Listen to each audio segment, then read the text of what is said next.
Hello, and welcome to Simple Blind Luck. I am Blind Luck, and I'll be your guide dog on our little adventure. Now, I figured today I would answer a question that I know a lot of people have around entertainment. Do you, being completely blind, do you even watch TV? Do you care about TV or anything? And that's a good question. Because especially my situation, I was sighted for 21 years, so I did grow up watching TV. And it's kind of odd, but initially, when I was in the hospital for the wreck that made me blind, once I got to where I was coherent, uh, I had there was like a prohibition against the TV being on. I don't know why. I think I was just kind of bitter, mad at the world, and it felt like it was somehow a win for me for the TV not to be on. And looking back, I feel really bad for a lot of family and friends that spent a lot of time visiting with me at the hospital because the TV was not coming on. Like, I just was not having it. And I don't know why I really felt that way. I think it was just some abstract way for me to like lash out at being upset about being blind. But I did eventually get over that. And once I did, I found I was primarily would watch shows and movies that I had previously actually visually seen before.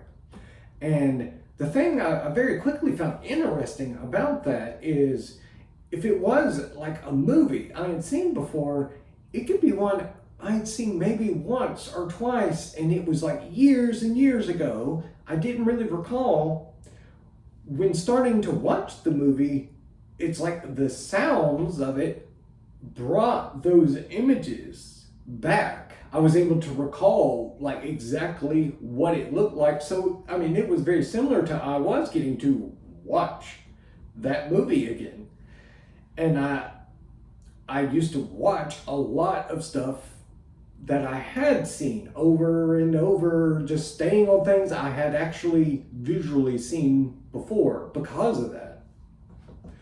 As time went on, I started branching out, and it's kind of funny, but I discovered I I was drawn a lot more to movies that were like say dramas, things that were there was more emphasis on the story of the program than there was the visuals. So I got into a lot of what people would call like chick flicks because, say, the big heavy action movies, they didn't have that much appeal anymore. Because, I mean, if you think about it, if you're blind with a heavy action movie, a lot of times it's just a lot of loud noise. There's not all that much dialogue or story that you can get audibly from it. So I found I didn't really care for those all that much. Then they started coming out with something called audio description. And this was a game changer for me anyway. And if you're unfamiliar, audio description is in the vein of, say, closed captioning or that kind of thing, where it's a setting you can turn on most shows and movies now, to where there will actually be a narrator that comes on at certain points during the movie or the program you're watching, and a voice will give you just like pertinent information. And they do a very good job of, one, they don't interrupt the dialogue of what's going on in the show. It'll kind of insert it when there's little breaks here and there. But they also will give you just the right amount of information that you need to fully understand, and not giving you just a bunch of fluff you don't need. Like, they realize that even though you're blind and you can't see it, that you can still intuit a lot from the dialogue and the subject of what's going on. So they do a really good job of giving you just the right amount of information without, just overloading you with dialogue. Now, when that first came out, it was really few and far between of where something that would have the audio description. And my first experience with it was my brother had actually come across it on one of the little special features on a DVD for one of his kids. And it was, it was a movie, but it was a cartoon. And he wanted me to give it a try and watch it. And honestly, it was being a kid's movie and it was animated. That's something that typically I would have zero interest in. Because if it is animated and it's designed for kids, they're not really going to be heavy on the dialogue basis. It's going to be more of the visuals. But I decided to give it a try anyway, and I'm fairly sure it was the movie Frozen. But I was blown away.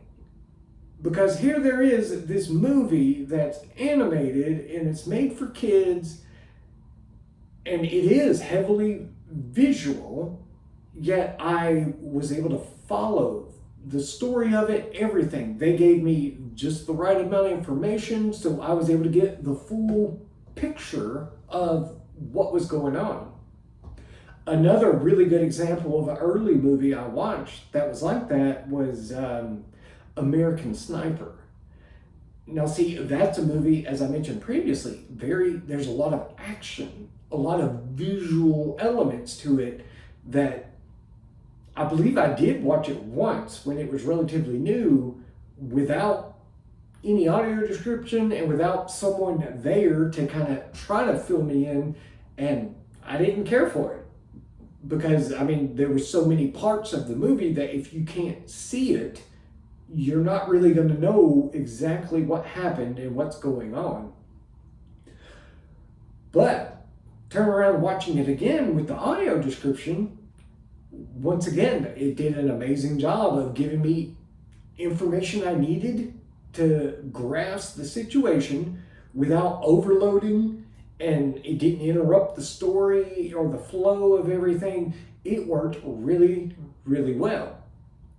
The last one I will mention as an example, and it's just because this was so unique, was actually Mortal Kombat. And it's the Mortal Kombat that came out, as of recording this, the most recent one. I believe it was like 2021 is when it came out. Now, the funny thing about it is I was watching it with a buddy of mine and still had audio description on, which, sidebar for a second, I don't know what it is, but I have found people that can see, they get so angry. It's just like some innate, instant anger if the audio description is on. They do not like it, do not want it, and it seems like irrationally upset by it, and I don't quite understand. But luckily, this particular friend of mine is cool with it, and we both found this very enjoyable, because most of the time, when we were watching, like I say, Mortal Kombat, most of the time, the audio description, it's just a kind of a monotone voice. It just kind of comes in and tells you. This guy, they got to narrate you can tell he was a fan. He loved him some Mortal Kombat because he was enthusiastic. Like every time, say with a fight scene, because they will give you like basic idea of what's happening during the fight scene. And this guy sounded, if you're familiar with the game Mortal Kombat, especially if you were a kid in the 90s, he sounded like the narrator in the game, like finish him and like that. That he was so into it, and it made the movie to where I probably would have thought it was okay, nothing special, to where, no, that is an awesome movie. And 90% of the reason I like it so much is due to the guy narrating on there. He does an amazing job. Now, there are occasions, even with audio description, that I would prefer just a person to narrate. And one example, if you're a regular watcher of the channel, you know I'm a car nut. I'm still very much a car person, and a lot of car movies, I still prefer other people that are also, say, someone like my brother, who is also a car person, because the audio description may give a description of, say, a man in a sports car or a man in a classic car. Well, that's really vague to me, especially as a car person. I want to know. And my brother could be, oh, that's a 69 Camaro that's red with black stripes and there's a blower sticking out of the hood. Meanwhile, the audio description just told me a sports car. Those are worlds apart in my mind. It's like, no, I want to know every little thing about it. So my brother does really well, especially with car things, of letting me know. The only problem with that is sometimes the person can kind of get into the movie themselves and they completely forget that without little descriptions here and there, I'm lost. And I've had that on occasion, but it turns out fairly comical. Now, there is a flip side to that. I have had people that, were willing to try to narrate and give me information in the movie, and I'm hesitant to even say, because I don't want to sound like I'm berating them or getting on to that. Like, I still appreciate their willingness and their effort, but there are some people that just are not cut out for it. Like, I think they have a hard time realizing what information I would need and what information that I could just kind of ascertain myself. Like, a good example is saying, watching a movie, and the people in the movie, they're in a car, they pull up to a house, they get out, they're walking into the house, and then you hear, roo, roo, roo, roo, roo. Okay, well, that lets me know there's a dog there. Now, I've had people in situations like that will go, oh, there's a dog. Really? Is that what that barking was? I could have swore that was a giraffe. I am so thankful that you took the time to let me know there was a dog there. Now, like I say, that to a lot of people could sound like I'm being mean. And I don't actually say those things. It's just things that will pop in my head when they will tell you things that they don't intend, but the things and the way they come across saying it gives the impression that they believe you're a moron. Because, I will ask you, if you heard barking over and over, wouldn't you kind of surmise that there's a dog? Would you need someone to go, hey, there's a dog there? No, you can figure it out. So that's just a tip. If you are in a situation where you would give some slight narration to someone that is blind, just keep in mind that, they need some of the visual elements, but then there are a lot of things that you can still kind of infer for yourself. Now, the last point I will make when it comes to television, audio description, all of that kind of thing in it, I find it's kind of funny, and it really highlights how fickle we are as humans and how quickly we can take something for granted.